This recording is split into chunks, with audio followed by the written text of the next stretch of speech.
So I've been working on coloring in my koi fish with watercolored pencils. I have 3 areas that I've colored in, but I have not added water to. The watercolor pencils work and look just like regular colored pencils, okay? The only difference is that they say watercolor on them and they have a paintbrush on them. Most watercolor pencil brands have some sort of delineation to show that they're watercolored pencils. Each brand does it a little differently though. These are Crayola, and that's how Crayola signifies or notifies you that they're watercolor pencils. So I'm going to color in just like I would with any other colored pencil. I'm going to color, I chose warm color, so I have a red, and I'm going to add an orange, and I'm going to finish off this scale with some yellow. Now, because these are watercolored pencils, essentially what you're doing is adding paint to your project with the pencil first. So the more color you add, the darker it's going to be, and also the more paint you're going to end up that you're spreading around. So be cautious of that.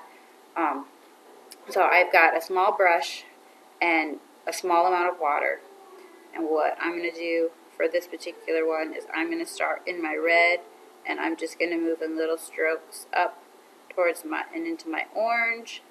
And I want my yellow to stand out more. So what I'm going to do is I'm going to wipe off the yellow and red, or the red and orange, and then I'm going to drag my orange down in, or my yellow down into my orange. I'm going to come in a little closer and show you closer how I did that.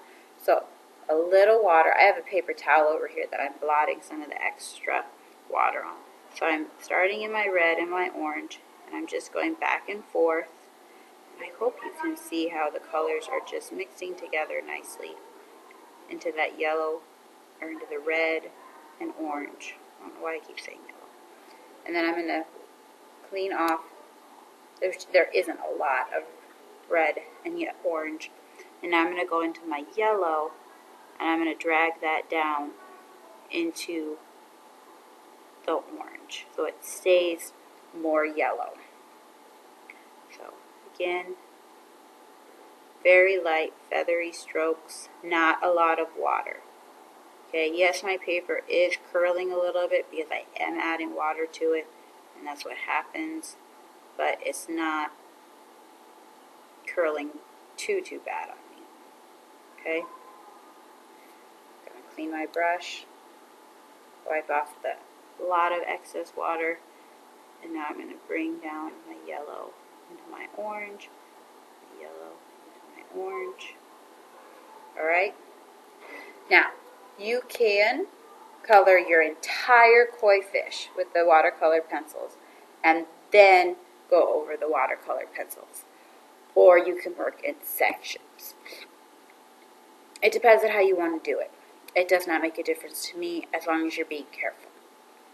Obviously, if you're adding water to your paper, it's going to make that area weaker, so you're going to need to be careful when you're coloring, that you're not ripping your paper, adding holes, tearing it, what have you. The nice thing about watercolor pencils, though, is when they dry, you can go back over the top and add in more color if you want to. Like some of mine are fairly light because I wanted to start off light and see what it would look like before I went to darker. But I will probably go back to these two and make them darker, bump them up a little bit so they're more in line with what I have. You do not have to choose warm colors. You do not have to choose cool colors. You can use your favorite colors. It does not make a difference to me as long as you are doing it neatly and you're seeing what you can make the watercolor pencils do. Neat, trying something new is more important to me than necessarily what colors you're using.